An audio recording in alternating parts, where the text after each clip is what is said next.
Picture this. You're 22 years old, fresh out of Marine boot camp, muscles pumped from months of intense training, and you think you're the toughest thing to ever walk into a bar. Your dress blues are crisp, your confidence is sky high, and every civilian in sight looks like they couldn't last 5 minutes in your world. You've earned the title Marine, and nobody can take that away from you. But what happens when your arrogance meets someone who's been where you've never even dreamed of going?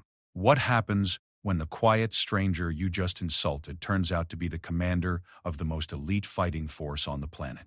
What happens when your biggest moment of pride becomes your most humbling lesson?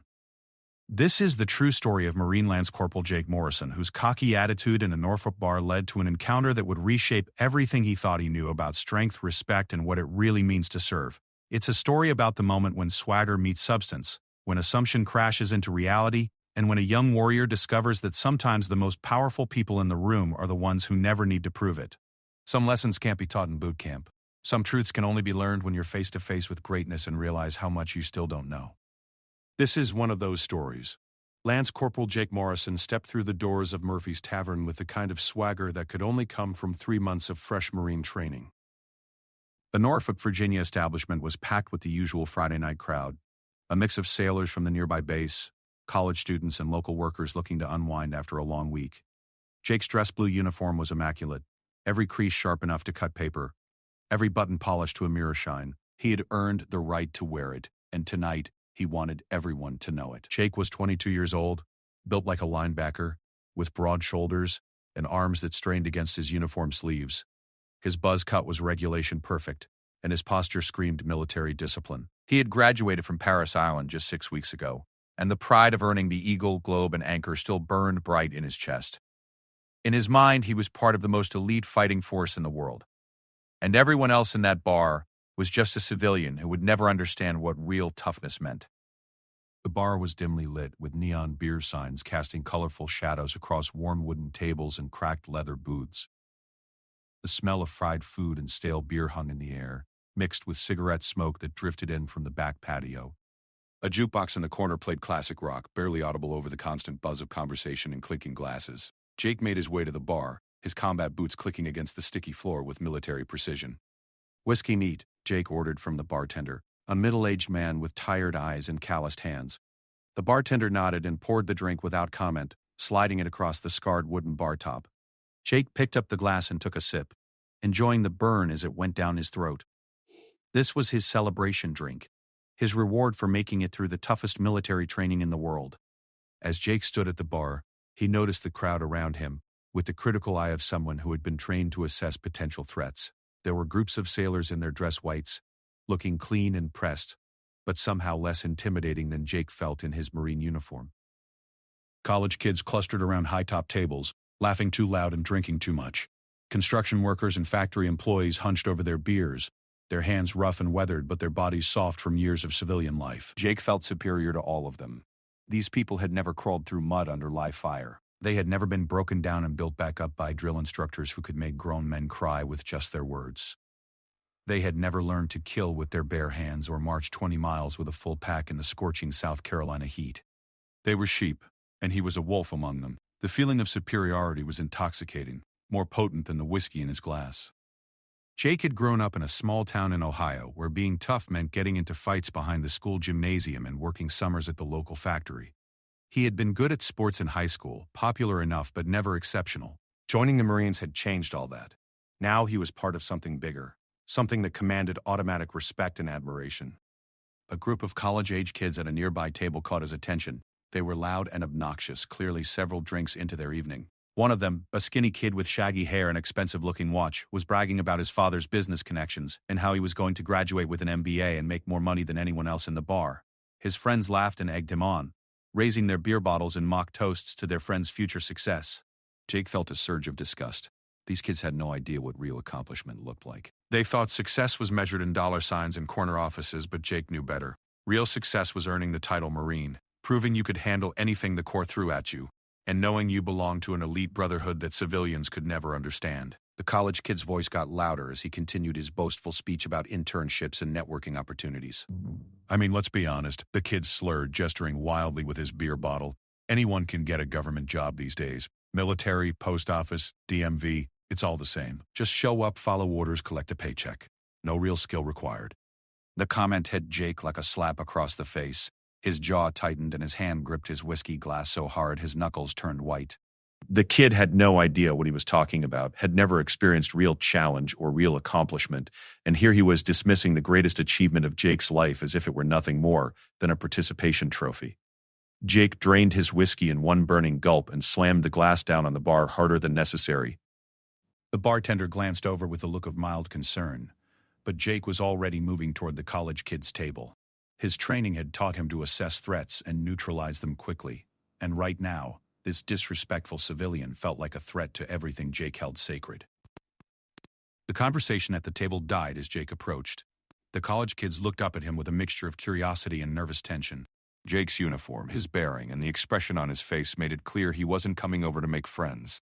The bragging kid who had made the comment about government jobs suddenly looked much smaller and younger than he had from across the bar. "Excuse me," Jake said, his voice carrying the authority he had learned from his drill instructors. "I couldn't help but overhear your little speech about government jobs. Care to repeat what you just said?" The kid's face flushed red and he looked around at his friends for support. None of them met his eyes. I was just talking about career paths and stuff. Nothing personal, man." "Nothing personal?" Jake's voice rose slightly, drawing attention from nearby tables. "You just said anyone can get a military job, that no real skill is required. You think what I do is just showing up and following orders?" The confrontation was attracting more attention now. Conversations at neighboring tables stopped as people turned to watch the drama unfold. The bartender had noticed the situation and was keeping a close eye on Jake, ready to intervene if necessary. But Jake was beyond caring about the audience. All he could think about was this disrespectful civilian who had insulted everything he had worked for. The college kid tried to backtrack, his voice shaking slightly. "Look, I didn't mean anything by it. I respect the military and all that. I was just saying that corporate careers require different skills, you know?" Different skills? Jake laughed, but there was no humor in it. Let me tell you about skills, college boy. I can navigate by the stars, survive in the wilderness with nothing but a knife, and take out an enemy combatant from 500 yards. I've been trained in hand-to-hand combat, weapon systems, and tactical operations that would make your head spin. I've earned the right to wear this uniform through blood, sweat, and determination that you couldn't even imagine. The college kid's friends were shifting uncomfortably in their seats, clearly wishing they were anywhere else. The bragging kid himself looked like he might be sick, his face pale and his hands trembling slightly. "I'm sorry, okay? I didn't mean to offend anyone. Maybe we should just drop it." But Jake was just getting started.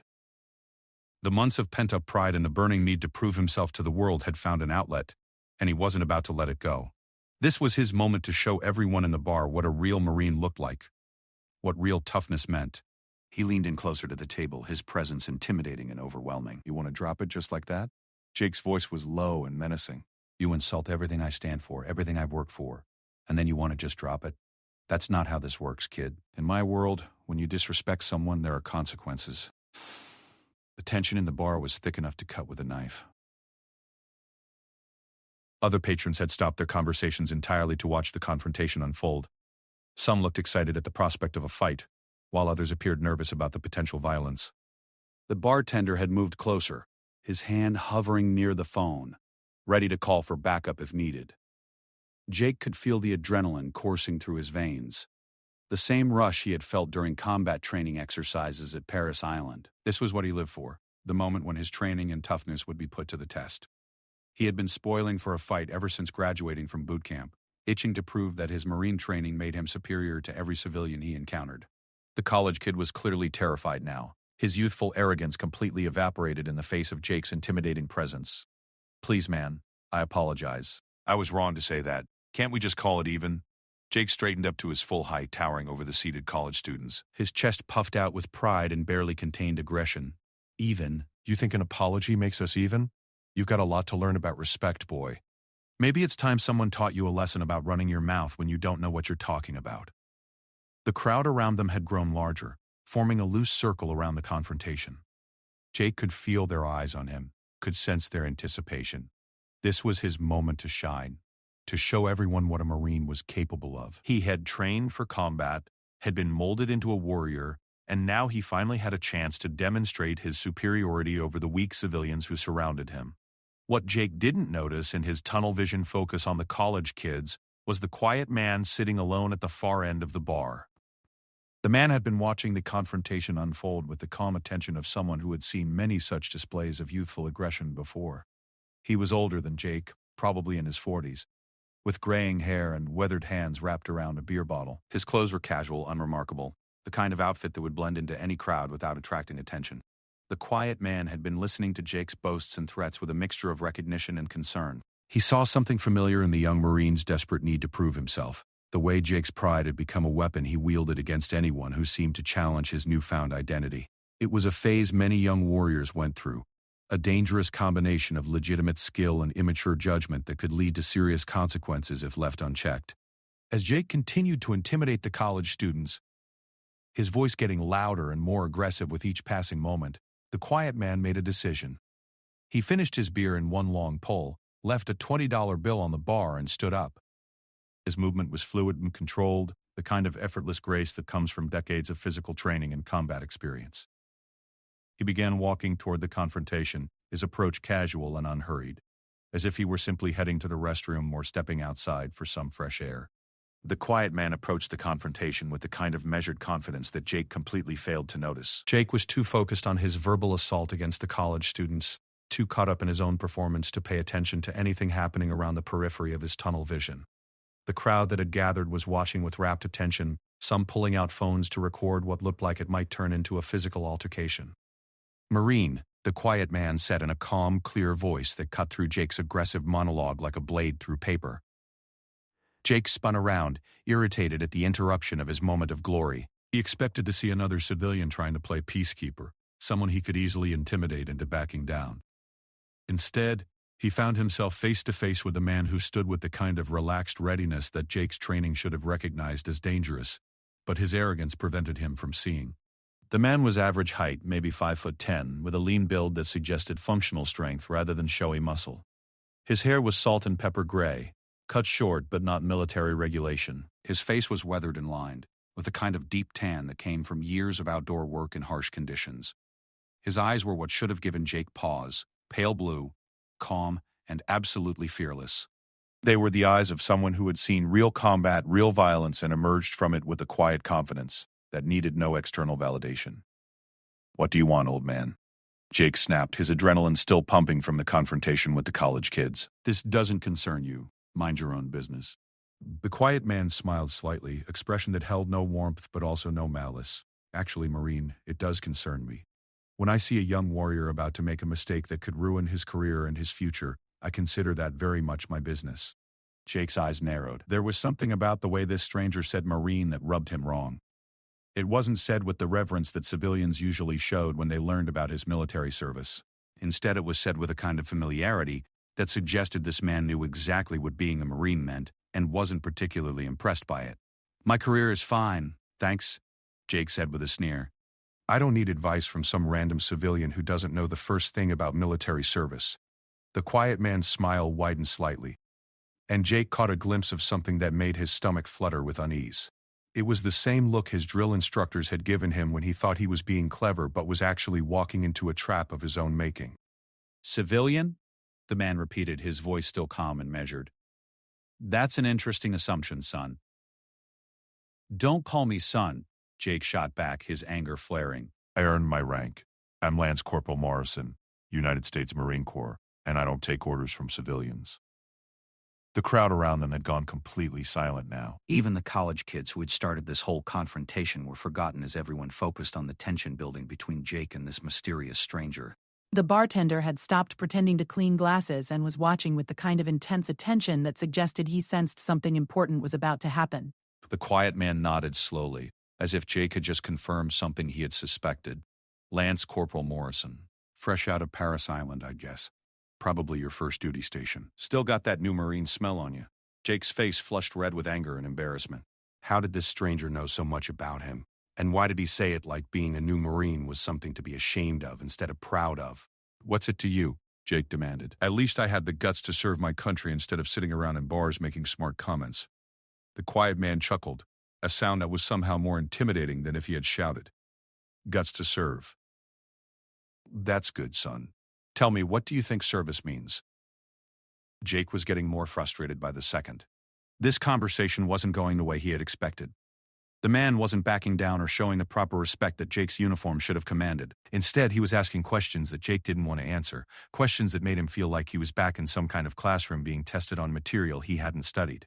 Service means being willing to fight and die for your country, Jake said, falling back on the rhetoric he had learned in boot camp. It means being part of something bigger than yourself, being a warrior who protects the weak and defends freedom. Good answer, the man said, nodding approvingly. Straight from the manual.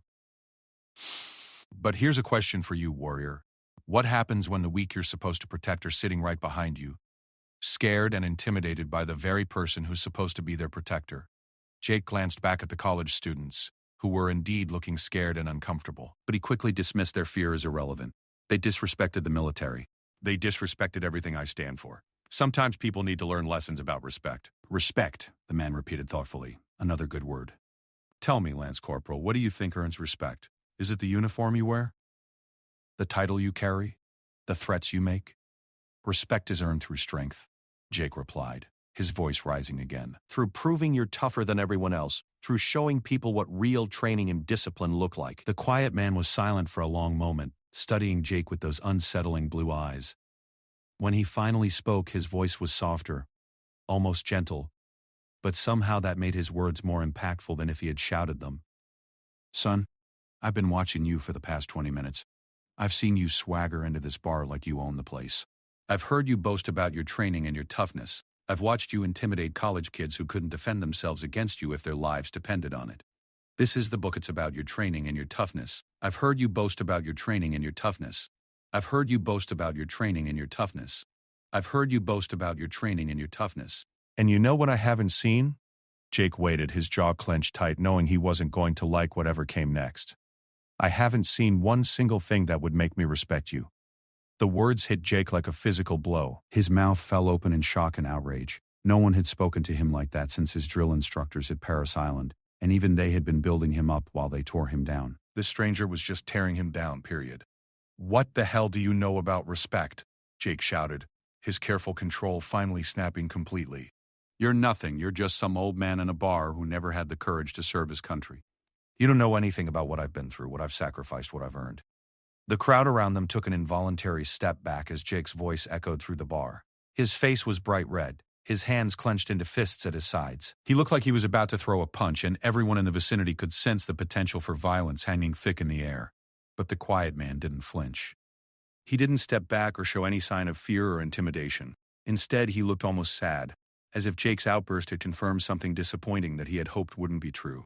You want to know what I know about service, son? The man asked quietly. You want to know about sacrifice and earning respect? Yeah, Jake snarled, leaning forward aggressively.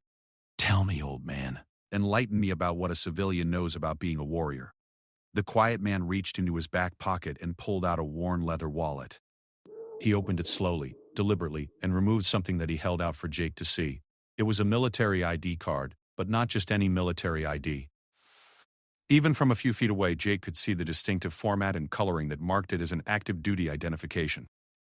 Jake's aggressive posture faltered slightly as confusion crept into his expression. You're military?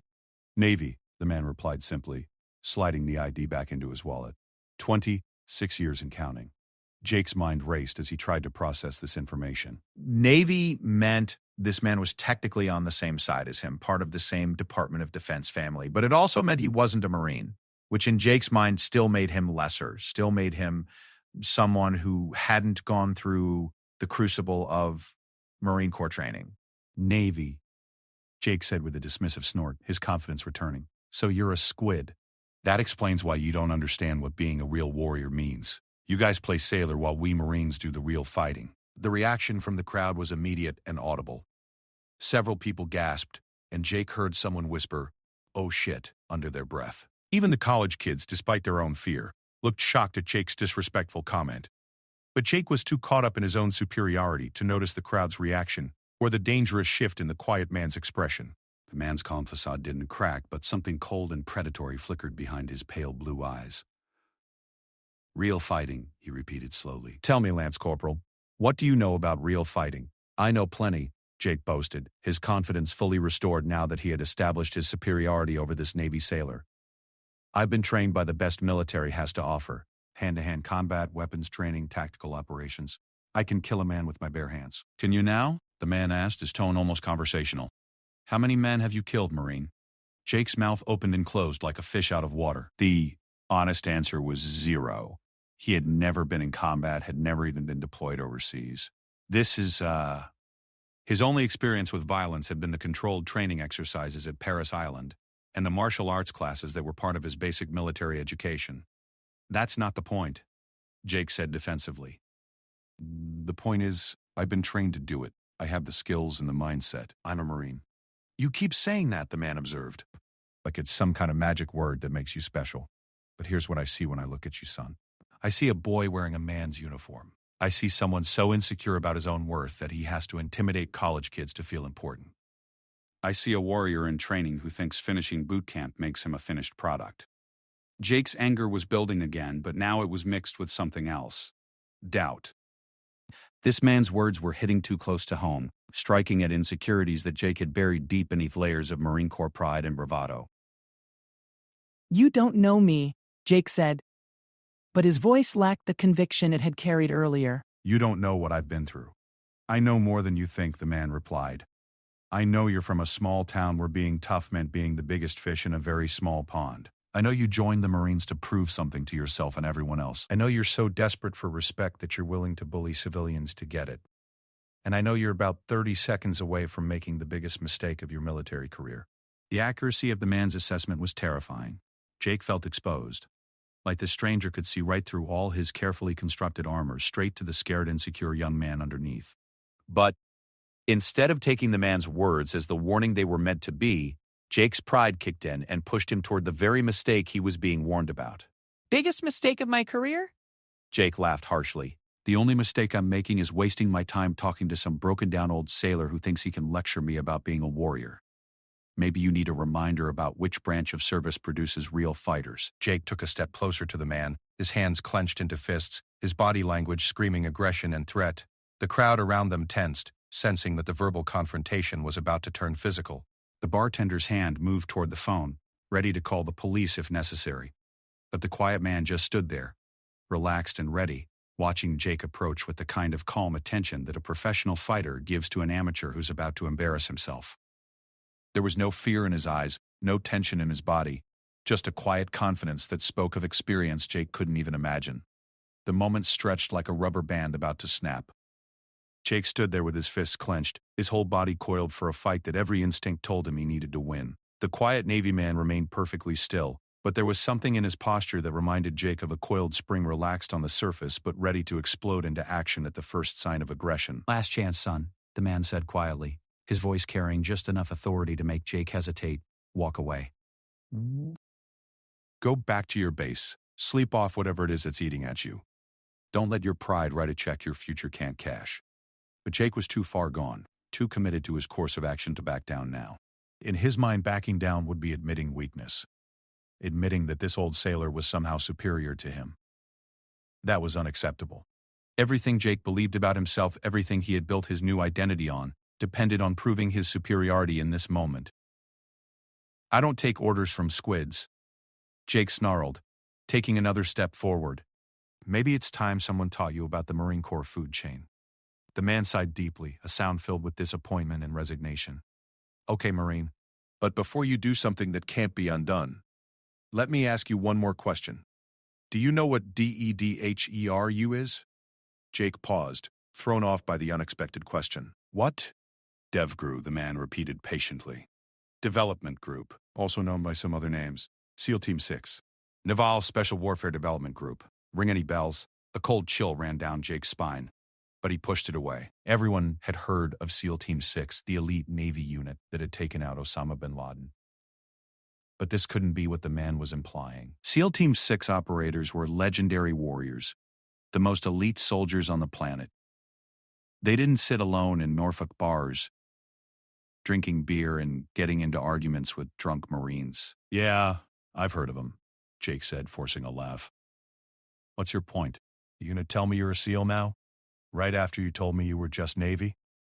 I am Navy, the man replied calmly. SEALs are Navy. And yes, that's exactly what I'm telling you.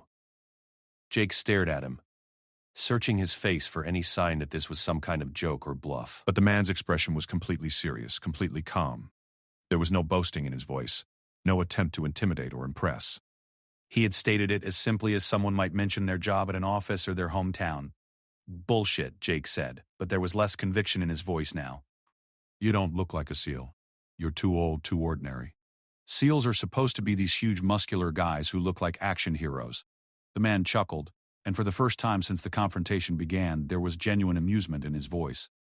Son, if you think SEALs are supposed to look like action heroes, you've been watching too many movies. The best operators are the ones who can blend into any crowd, the ones who look so ordinary that nobody gives them a second glance. We're not supposed to stand out. We're supposed to be invisible until the moment we need to be anything but. Jake's mind was reeling. Everything about this conversation had gone wrong from the very beginning. But now it was spiraling into territory that terrified him. If this man was telling the truth, if he really was a member of SEAL Team 6, then Jake wasn't just confronting some random sailor. He was about to pick a fight with one of the most dangerous human beings on the planet. Prove it, Jake said desperately, clinging to the hope that this was all some elaborate bluff. Anyone can claim to be a SEAL. Show me some proof. The man reached into his wallet again and pulled out another ID card. This one was different from the military ID he had shown before. It was black with gold lettering, and even from a distance Jake could see the distinctive trident symbol that marked it as a SEAL identification. But more than that, Jake could see the man's rank insignia in the photo. Commander Michael Torres, the man said, handing the ID to Jake so he could examine it more closely. Naval Special Warfare Development Group, commanding officer. Jake's hands shook as he held the ID card. The photo was definitely the man standing in front of him, and the credentials looked absolutely authentic. But it was the rank that hit him like a sledgehammer to the chest. Commander, this wasn't just any SEAL. This wasn't even just any SEAL Team 6 operator. This was the commanding officer of the most elite special operations unit in the American military. The crowd around them had gone dead silent. Several people had their phones out, but they weren't recording anymore. They were just staring in shocked silence at the drama unfolding before them. The college kids who had started this whole mess looked like they wanted to crawl under their table and disappear. Jake handed the ID back, with trembling fingers. His earlier bravado completely evaporated. He felt like he was going to be sick. This is what did to span of 5 minutes. He had gone from feeling like the toughest person in the bar to realizing he had been trying to pick a fight with someone who could probably kill him with a pencil. Holy shit, Jake whispered, the profanity slipping out before he could stop it. You're really him. You're really the commander of SEAL Team 6. Commander Torres slipped the ID back into his wallet with the same calm efficiency he had shown throughout the entire confrontation. I really am. And now that we've established that, maybe we can have a real conversation instead of this pissing contest you've been trying to start. Jake's legs felt weak, and he had to fight the urge to sit down right there on the bar floor. Everything he thought he knew about himself, about his place in the military hierarchy, about his own toughness and importance had just been completely shattered. He had spent the entire evening acting like he was the apex predator in the room, only to discover that he had been in the presence of an actual apex predator the whole time. I'm sorry, Jake stammered, his voice barely audible. I didn't know. I thought you were just some civilian trying to cause trouble. I didn't mean any disrespect. Commander Torres studied him for a long moment, those pale blue eyes seeming to look right through him. When he finally spoke, his voice was gentler than it had been throughout the confrontation, but it still carried unmistakable authority. Son, the fact that you didn't know who I was isn't the problem. The problem is how you acted when you thought I was just some civilian. The problem is that you think wearing that uniform gives you the right to intimidate people who can't defend themselves. The problem is that you've confused being a Marine with being a bully. Each word hit Jake like a physical blow. He could feel tears starting to form in his eyes, and he blinked rapidly to try to keep them from falling. He was a Marine. Marines didn't cry, especially not in front of crowds of civilians, and especially not in front of SEAL commanders. I was proud. Jake said quietly, his voice cracking slightly. I worked so hard to earn this uniform, to become a Marine. I just wanted people to respect what I'd accomplished. And that's exactly the problem, Commander Torres replied, his tone still patient but firm. You wanted people to respect what you'd accomplished, but you forgot about earning their respect through your actions. You thought the uniform would do the work for you. Jake looked down at his dress blues. the uniform he had been so proud of just an hour ago. Now it felt heavy on his shoulders, like it was weighing him down instead of lifting him up. He thought about all the Marines who had worn this uniform before him, all the heroes and warriors who had earned their respect through their deeds rather than demanding it through intimidation. I screwed up, Jake admitted, the words feeling like broken glass in his throat. I screwed up bad. Yes, you did. Commander Torres agreed without sugarcoating it. But the good news is that screwing up isn't the end of the world, as long as you learn from it. The question now is what you're going to do with this lesson.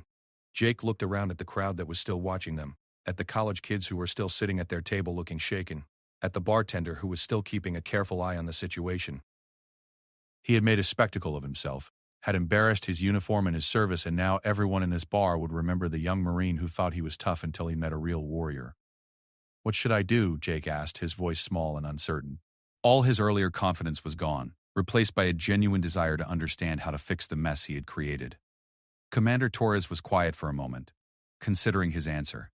When he spoke, his words carried the weight of experience and wisdom that came from years of leadership in the most demanding military environment imaginable. First, you apologized to those college kids.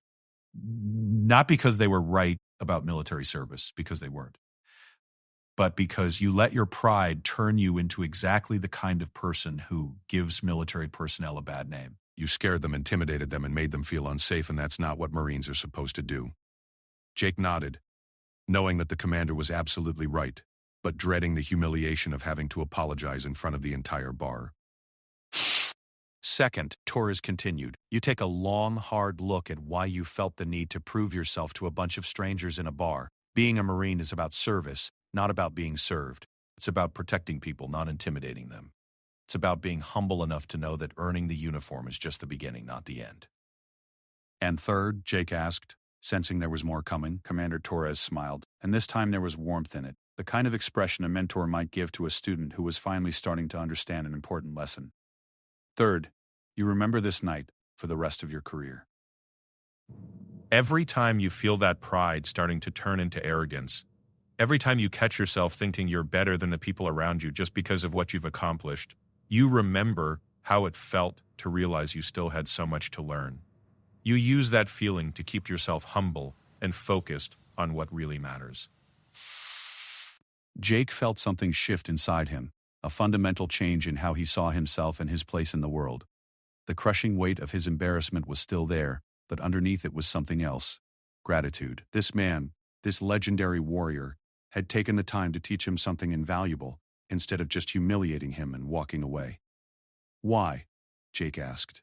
Why are you taking the time to help me? You could have just put me in my place and been done with it.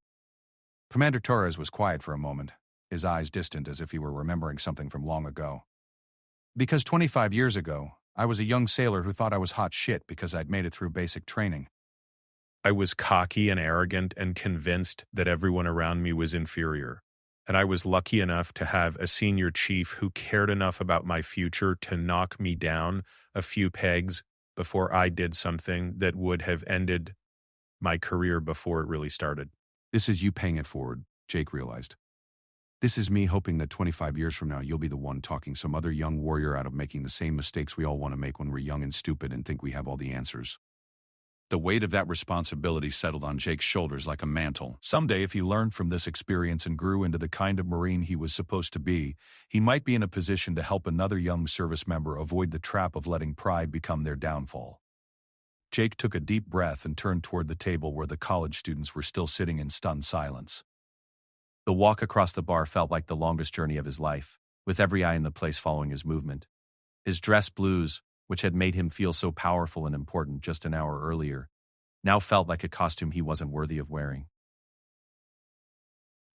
Well, The college kids watched him approach with a mixture of wariness and curiosity. The young man who had made the comment about government jobs looked particularly nervous, probably expecting Jake to resume his earlier aggressive behavior. But Jake's entire demeanor had changed. Where before he had moved with arrogant swagger, now he walked with the careful deliberation of someone who had just learned a difficult lesson about himself. Excuse me, Jake said when he reached their table, his voice quiet and respectful. The contrast with his earlier shouting was so dramatic that some people at nearby tables actually leaned in to hear what he was saying. I owe you all an apology. The college students exchanged glances, unsure how to respond to this unexpected development. The young man who had made the original comment cleared his throat nervously.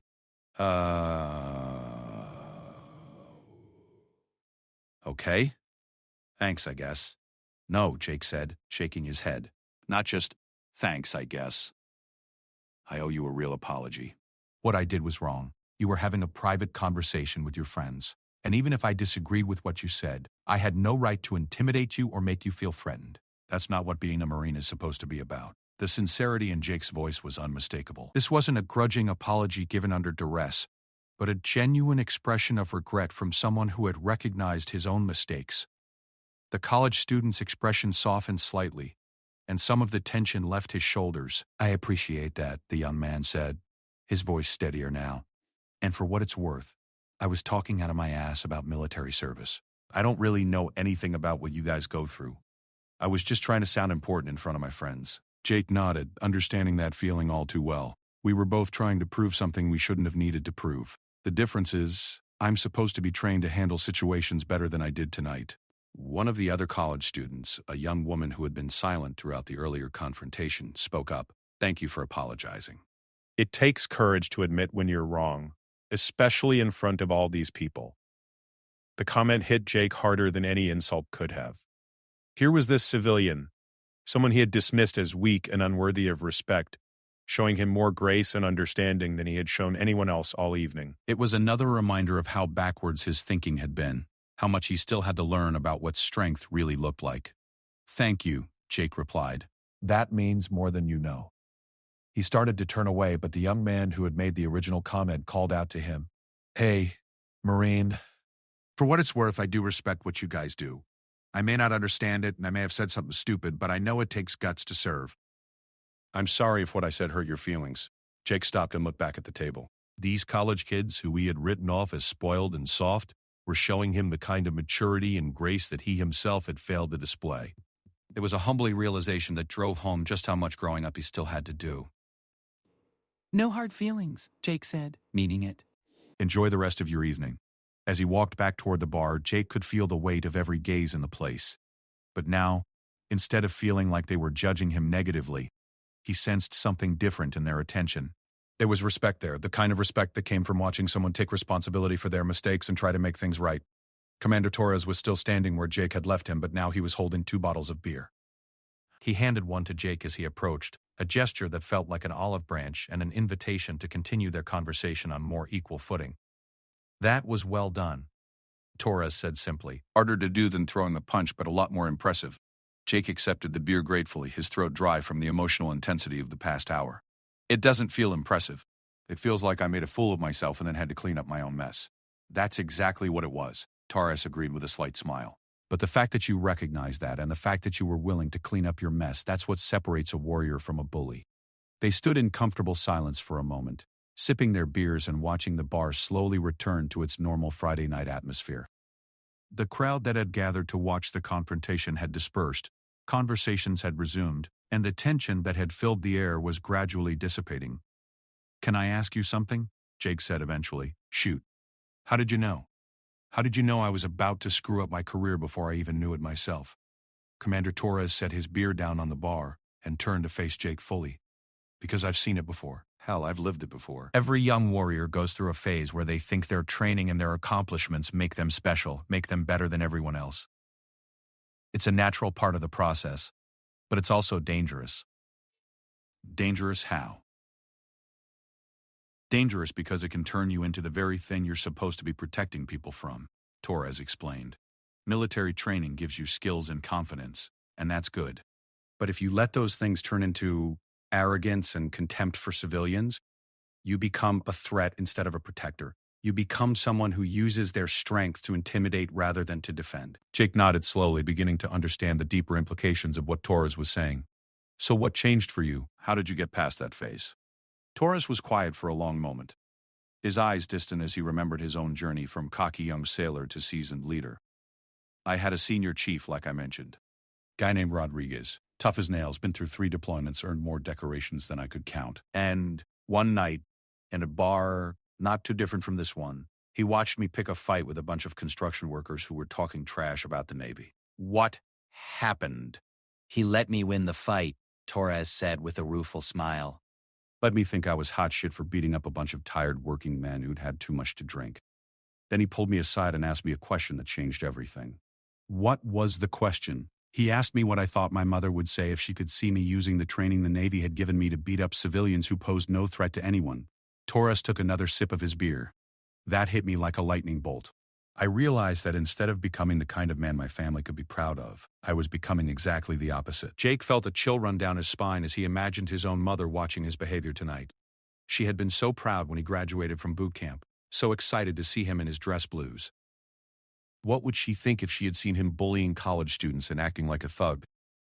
That must have been a hard realization, Jake said quietly. Hardest thing I'd ever faced at that point in my life, Torres admitted, but also the most important. Because it made me understand that being a warrior isn't about being the toughest guy in the room.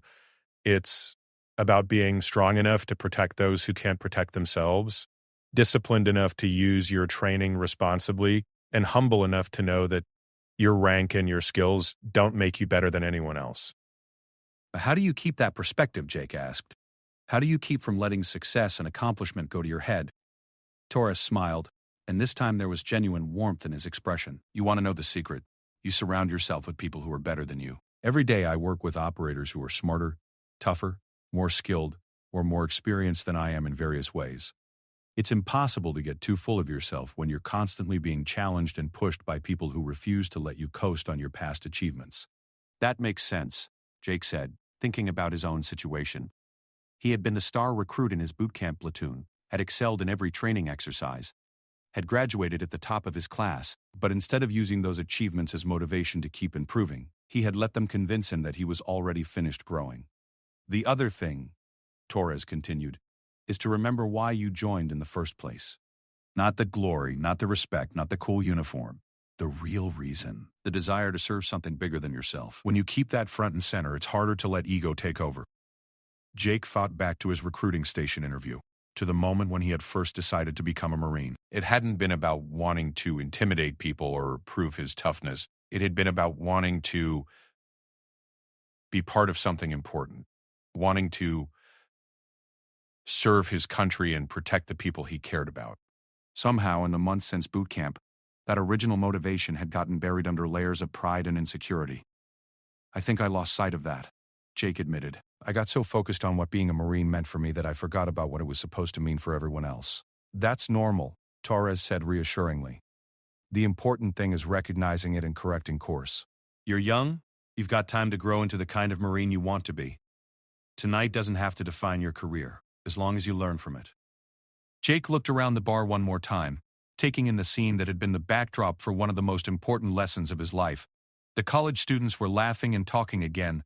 The other patrons had returned to their own conversations, and the atmosphere had returned to normal. But Jake knew that nothing would ever be quite the same for him. Can I ask you one more question? Jake said. Of course. What should I do next? I mean, practically speaking. How do I make sure I don't make this mistake again? Commander Torres considered the question carefully before answering. First, you need to find mentors. Senior Marines who've been where you are and can guide you through the challenges of military life. Don't be too proud to ask for help or advice. Jake nodded, making a mental note to reach out to some of the staff sergeants and gunnery sergeants at his unit who had always seemed approachable but whom he had been too proud to learn from. Second, you need to stay connected to the civilian world. It's easy to develop an us versus them mentality when you're surrounded by military culture all the time. But the people you're sworn to protect aren't your enemies, they're your neighbors. Remember that. And third, Jake asked, sensing there was more. Third, you need to find ways to serve that don't involve combat or competition. Volunteer work, community service, helping other young Marines who might be struggling with the same issues you've faced. Use your training and your strength to build people up instead of tearing them down. The advice resonated deeply with Jake. He could already think of several opportunities on base and in the surrounding community where he could put his skills and energy to positive use. The idea of being a positive force in people's lives rather than an intimidating presence was appealing in a way he hadn't expected. "Thank you," Jake said, meaning it with every fiber of his being. "I know you didn't have to take the time to teach me all this. You could have just put me in my place and walked away." Commander Torres finished his beer and set the empty bottle on the bar. "Son," Every warrior has a responsibility to help the next generation of warriors become better than they are. Tonight, you were the next generation. Someday you'll be in my position, talking to some young Marine or sailor or soldier who thinks they've got all the answers. When that day comes, I hope you'll remember this conversation and pass it forward. 6 months had passed since that night at Murphy's Tavern, and Jake Morrison stood in front of his bathroom mirror, adjusting his dress blue uniform one final time. Tonight was different from that first night he had worn these blues to a bar. Tonight, he was attending a ceremony at the local community college where he would be recognized for his volunteer work with their veteran support program. The young Marine looking back at him from the mirror bore little resemblance to the cocky, arrogant kid who had swaggered into that Norfolk bar half a year ago. Physically, he looked much the same, still tall, still muscular, still carrying himself with military bearing. But there was something fundamentally different in his eyes. Where there had once been desperate bravado and insecurity masquerading as confidence, there was now a quiet assurance that came from genuine accomplishment and growth. The transformation hadn't happened overnight. In fact, the first few weeks after his encounter with Commander Torres had been some of the most difficult of Jake's military career. The shame and embarrassment of that night had followed him back to base, weighing on his mind during every training exercise and every interaction with his fellow Marines. He had replayed the confrontation countless times, cringing at his own behavior and wondering how many other people he had intimidated or alienated, without even realizing it. The turning point had come when Jake finally worked up the courage to approach Staff Sergeant Maria Gonzalez, a 20-year Marine veteran who ran the unit's mentorship program. Jake had always been intimidated by her, not because she was physically imposing, but because she carried herself with the kind of quiet authority that came from decades of earned respect. She had a reputation for being tough but fair, someone who would tell you exactly what you needed to hear whether you wanted to hear it or not. "Staff Sergeant," Jake had said one afternoon after a particularly challenging training exercise, "I need to talk to someone about some things I've been struggling with." Gonzalez had looked him up and down with experienced eyes, seeming to assess not just his physical condition but his mental and emotional state as well. "What kind of things, Morrison?" "Leadership things. Character things. I think I've been approaching this whole Marine thing wrong, and I need help figuring out how to fix it." That conversation had led to weekly mentoring sessions that became the foundation of Jake's growth as both a Marine and a person. Staff Sergeant Gonzalez didn't just give him advice. She challenged him to examine his motivations, to think critically about what kind of leader he wanted to become, and to take concrete steps toward becoming that person. One of her first assignments had been simple but profound. Jake was to spend one evening a week volunteering somewhere in the civilian community, and he was to do it in civilian clothes without mentioning his military service unless directly asked. The goal was to learn to value civilian perspectives and to contribute to society without expecting recognition or special treatment. Jake had chosen to volunteer at a local food bank, helping to sort donations and serve meals to families in need. The work was humble and unglamorous, nothing like the heroic combat scenarios he had imagined when he first joined the Marines, but it taught him lessons that no amount of military training could have provided. He met single mothers working multiple jobs to support their children, elderly veterans who had served in Vietnam and Korea, teenagers who were trying to help their families make ends meet while still attending school. These weren't the weak civilians he had once looked down upon. They were people facing challenges that required different kinds of courage and strength than anything Jake had ever encountered. There was Maria Santos, a widow in her 70s who came to the food bank every Tuesday not because she needed food, but because she wanted to help serve others who did. Despite having lost her husband the previous year and living on a fixed income that barely covered her medications, she spent her afternoons making sure that every person who came through the line felt welcomed and valued. There was Robert Chen, a college student who worked 30 hours a week at a warehouse to pay for his classes while also caring for his disabled younger brother. He would come to the food bank on weekends to pick up groceries for his family, always polite and grateful, never complaining about his circumstances despite carrying burdens that would have crushed most people Jake's age. There was Jennifer Williams, a former Army medic who had been wounded in Afghanistan and was now struggling with PTSD while trying to raise 2 young children as a single mother. She volunteered at the food bank when she could, using her medical training to help other volunteers who got injured or sick while working. These encounters forced Jake to confront his own prejudices and assumptions about civilian life. He began to understand that courage and strength came in many forms, that the people he had once dismissed as soft and weak were often fighting battles that required more sustained bravery than anything he had faced in his short military career. The volunteer work also taught him about service in its purest form. When he handed out meals or sorted donations at the food bank, he wasn't doing it for recognition or advancement or to prove his superiority. He was doing it simply because people needed help, and he was in a position to provide it. It was service without glory, contribution without fanfare, and it gave him a deeper understanding of what it meant to serve something greater than himself. As Jake's perspective on civilian life changed, so did his relationships with his fellow Marines. He stopped trying to compete with everyone around him and started looking for ways to support and encourage his peers. When newer Marines arrived at the unit, instead of hazing them or trying to establish his dominance, Jake took them under his wing and helped them navigate the challenges of military life. He became known as someone who could be trusted with problems and concerns, a peer who would listen without judgment and offer practical advice without condescension. His fellow Marines began to seek him out when they were struggling with personal issues, financial problems, or conflicts with leadership. Jake discovered that being someone others could rely on was far more satisfying than being someone others feared. His transformation was noticed by his superiors as well. Staff Sergeant Gonzalez began giving him leadership opportunities that would have been unthinkable 6 months earlier. He was put in charge of training new recruits, organizing community outreach events, and representing the unit at local civilian functions.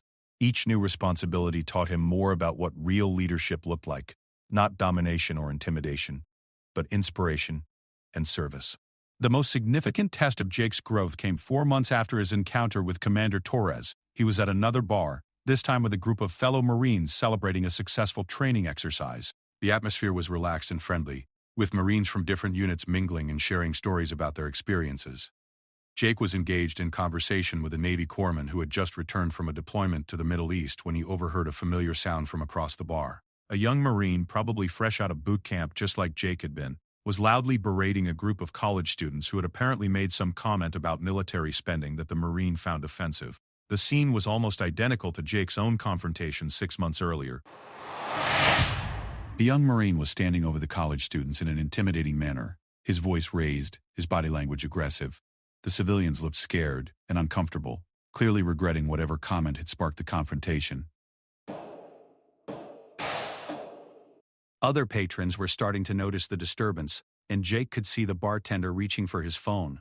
For a moment, Jake was transported back to that night at Murphy's Tavern, remembering how it had felt to be consumed by anger and pride, how satisfying it had seemed to intimidate people who couldn't defend themselves. But now, looking at the scene from the outside, he could see how pathetic and self-destructive that behavior really was. Without hesitation, Jake excused himself from his conversation and walked across the bar toward the confrontation. He approached from the side, coming into the young Marine's peripheral vision, without appearing threatening or aggressive. When he was close enough to be heard clearly, he spoke in a calm, respectful voice. "Marine," Jake said, using the same tone that Commander Torres had used with him. "Can I talk to you for a minute?" The young Marine turned toward Jake, irritation clear on his face. "What do you want? This doesn't concern you." Jake smiled slightly, remembering how those exact words had come out of his own mouth not so long ago. "Actually, it does concern me. When I see a fellow Marine about to make a mistake that could hurt his career and his future." The parallel was so exact that Jake almost laughed, but instead he focused on the young Marine in front of him, a kid who was probably 19 or 20, muscular and proud and desperate to prove himself, just like Jake had been. The kid's name tape read Williams, and Jake could see the fresh creases in his uniform that marked him as someone who had recently graduated from boot camp. "Look, Williams," Jake said, using the Marine's name to establish a connection. "I know how you're feeling right now. I know what it's like to have someone disrespect what you've worked for, what you've sacrificed for. But this isn't the way to handle it." Williams looked Jake up and down, taking in his uniform and bearing. Jake was clearly senior to him, not by much in terms of time and service, but enough to command respect. They were talking trash about the military, about how we're wasting taxpayer money. I can't just let that slide. "And what exactly is confronting them going to accomplish?" Jake asked patiently. "Are you going to change their minds by intimidating them? Are you going to make them respect the military more by proving that Marines are bullies who pick fights with civilians?" The questions hit their mark, and Jake could see doubt creeping into Williams' expression.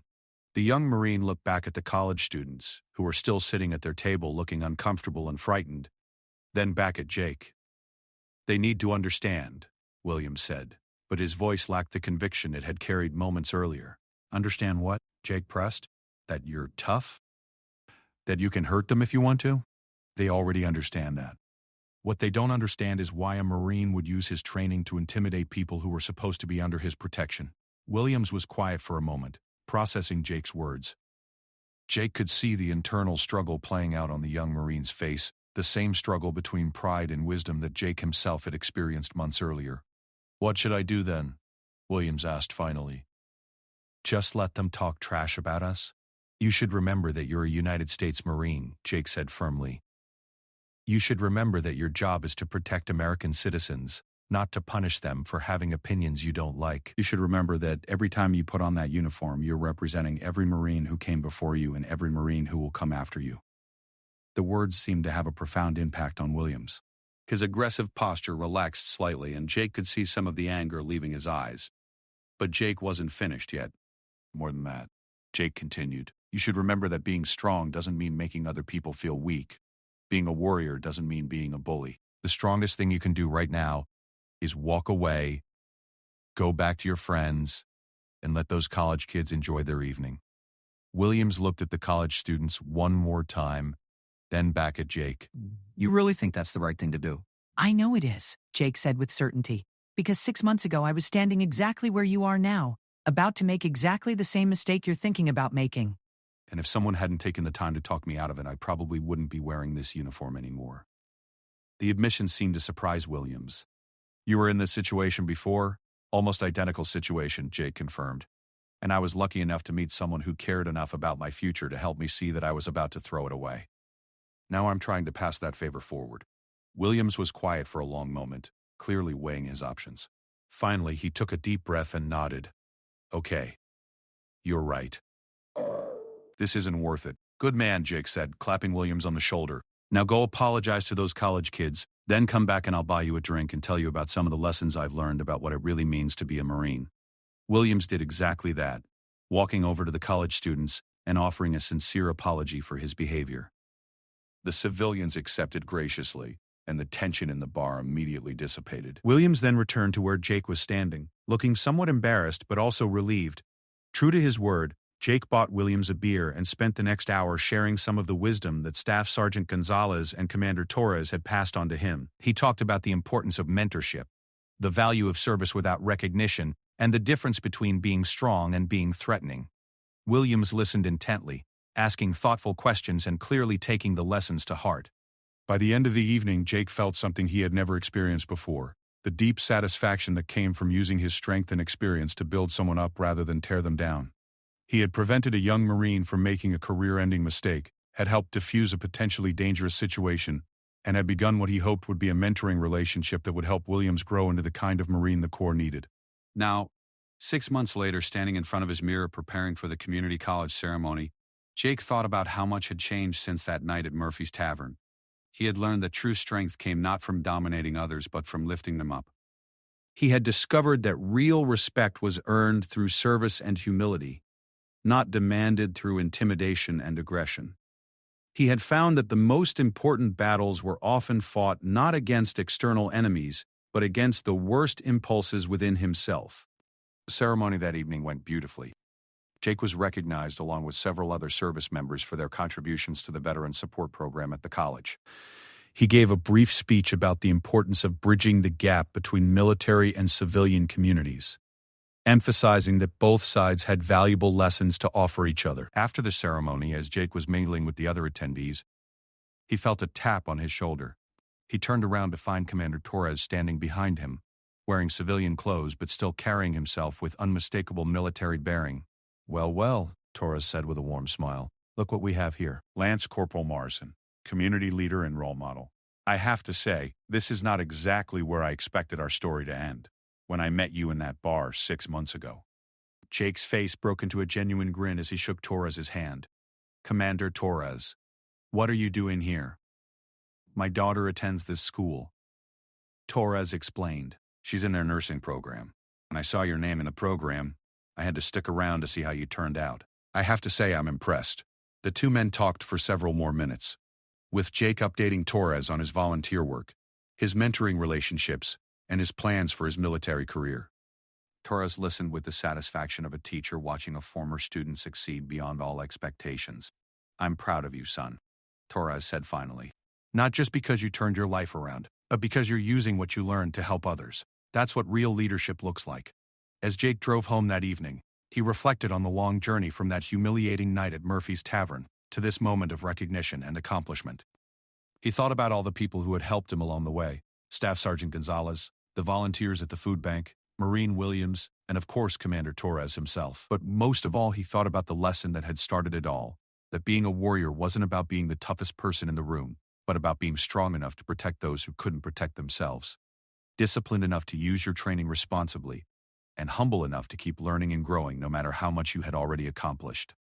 Jake Morrison was still a United States Marine, still proud of his service and his uniform. But now that pride was tempered with wisdom, seasoned with humility, and directed towards service rather than self-aggrandizement, he had learned that true strength came not from what you could do to others, but from what you chose to do for others.